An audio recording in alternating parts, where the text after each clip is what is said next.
جی بالکل ناظرین، اس وقت میرے ساتھ بار کونسل آزاد کشمیر کے وائس چیئرمین اور سابق صدر بار ڈڈیال کے شوکت علی کیانی صاحب سکول کے حوالے سے گردش کرنے والی خبریں، سکول کے اندر سٹاف کی کمی،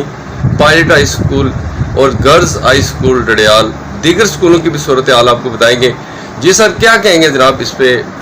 آپ کا سب سے پہلے شکریہ کہ آپ نے میرا نقطۂ نظر بیان کرنے کو مجھے کہا۔ جہاں تک پائلٹ ہائی سکول ڈڈیال کا تعلق ہے،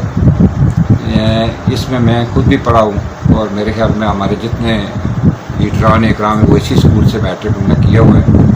اور ہم جب سکول میں جاتے ہیں تو بڑی شرمندگی ہوتی ہے۔ اس وقت سکول کی جو بلڈنگ ہے اس کی اتنی بری حالت ہے کہ کوئی ایسا حادثہ پیش ہو سکتا ہے اور اللہ نہ کرے کوئی جان، قیمتی جان جو ہے وہ ضائع ہو۔ اس پر متعدد بار اپنے نمائندوں کو، گورنمنٹ کو یہ بات کہی ہے، اور پچھلے دنوں سنا ہے کہ ڈی او صاحب آئے، لیکن انہوں نے یہ گوارا نہیں کیا، جو ایجوکیشن افسر وہاں آئے، کہ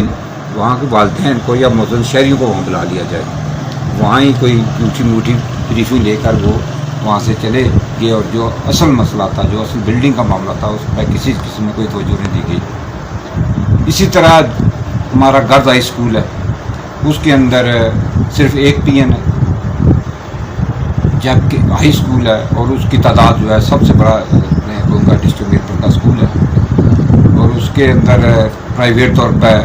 ڈڈیال کے شہریوں نے وہاں خوبصورت بلڈنگ بنائی ہوئی ہے،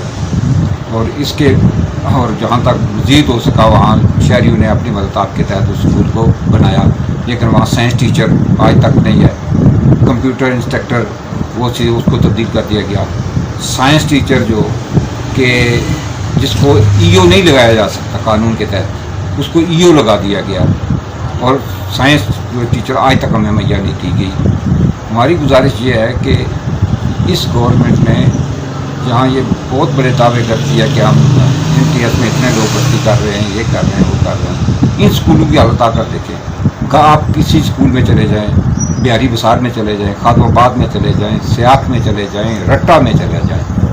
کٹھاڑ میں چلے جائیں، ڈہری قاسم میں چلے، جتنے یہ سکول ہیں کسی میں بھی اسٹاف پورا نہیں ہے۔ ڈگری کالج کے حوالے سے بھی سر کافی شکایات آ رہی ہیں۔ گرلز ڈگری کالج کی جو بہت بڑی اہم بات ہے کہ وہاں بی ایس کی کلاسیں شروع نہیں کی جا سکی، اس لیے کہ وہاں اسٹاف نہیں ہے، اور آج ہماری جوان بچیاں جو ہیں بوائز اسکول میں پڑھ رہی ہیں اور کو ایجوکیشن نے شروع کر دی ہے، جبکہ حکومت نے یہ کہا تھا کہ کو ایجوکیشن ہم نہیں رکھیں گے۔ میں کہتا ہوں گرلز ہائی اسکول کا بہت شکریہ جو انہوں نے ہماری بچیوں کو وہاں داخلہ دیا، ادروائز ان کا مستقبل تباہ ہو جاتا۔ تو میری یہ گزارش ہوگی حکومت سے کہ گرلز ڈگری کالج میں بی ایس چلانے کے لیے اسٹاف دیا جائے اور وہاں بچیوں کو داخلہ دیا جائے۔ تو میں آپ کا بھی شکریہ ادا کرتا ہوں کہ آپ ہمیشہ توجہ دلاتے رہیں، اسی طرح آپ توجہ دلاتے رہیں، ہماری بھی توجہ دلاتے ہیں، گورنمنٹ بھی توجہ دلاتے ہیں۔ میری حکومت سے ایک بار پھر گزارش ہے